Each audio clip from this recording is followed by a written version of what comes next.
1968 में एक विमान दुर्घटना हुई थी। ये दुर्घटना हिमाचल प्रदेश के रोहतांग में हुई थी। इसमें 101 से ज्यादा यात्रियों की मौत हो गई थी। अब 56 सालों के बाद प्लेन में सवार रहे सेना के क्राफ्टमैन का शव बरामद हो गया है। 1968 में एक विमान दुर्घटना हुई थी। ये दुर्घटना हिमाचल प्रदेश के रोहतांग में हुई थी। इसमें 101 से ज्यादा यात्रियों की मौत हो गई थी। अब 56 सालों के बाद प्लेन में सवार रहे सेना के क्राफ्टमैन का शव बरामद हो गया है। दरअसल ये शव पहाड़ों में मौजूद बर्फ से ढक गया था।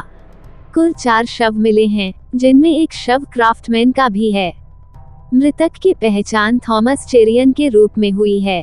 वो आर्मी में बतौर क्राफ्ट्समैन था। चेरियन भारतीय वायुसेना के N-12 ट्रांसपोर्ट प्लेन में सवार 101 लोगों में से थे, जो 7 फरवरी 1968 को रोहतांग के पास पहाड़ों में दुर्घटनाग्रस्त हो गया था। उनका शव उन 4 शवों में से एक है, जिन्हें टीम ने बरामद किया है। केरल का रहने वाला था थॉमस चेरियन। थॉमस चेरियन केरल का रहने वाला था। जब ये हादसा हुआ था, उस वक्त उसकी उम्र 22 साल थी।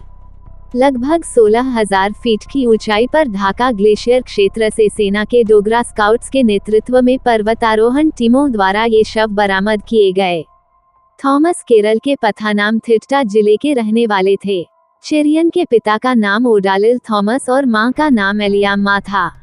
दोनों के 5 बच्चे थे, जिनमें चेरियन दूसरे नंबर के बेटे थे।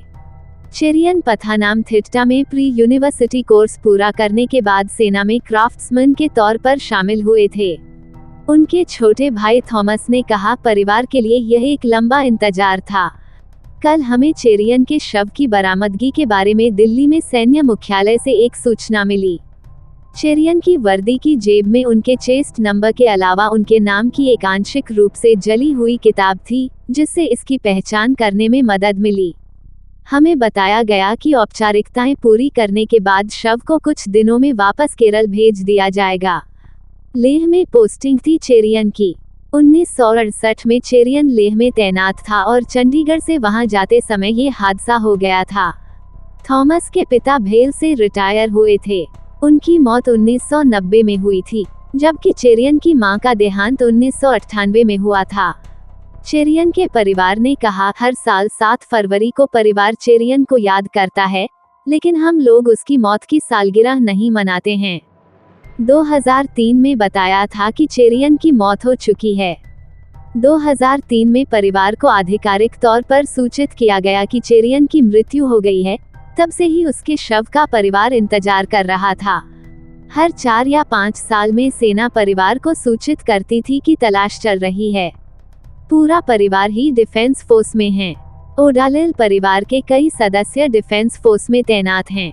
विमान दुर्घटना के समय चेरियन के बड़े भाई थॉमस मैथ्यू पहले से ही सेना में थे। चेरियन की मौत के 2 साल बाद मैथ्यू को अपने माता पिता के दबाव के बाद स्वैच्छिक सेवानिवृत्ति लेनी पड़ी थी। उनका बेटा संजू सेना में कर्नल है।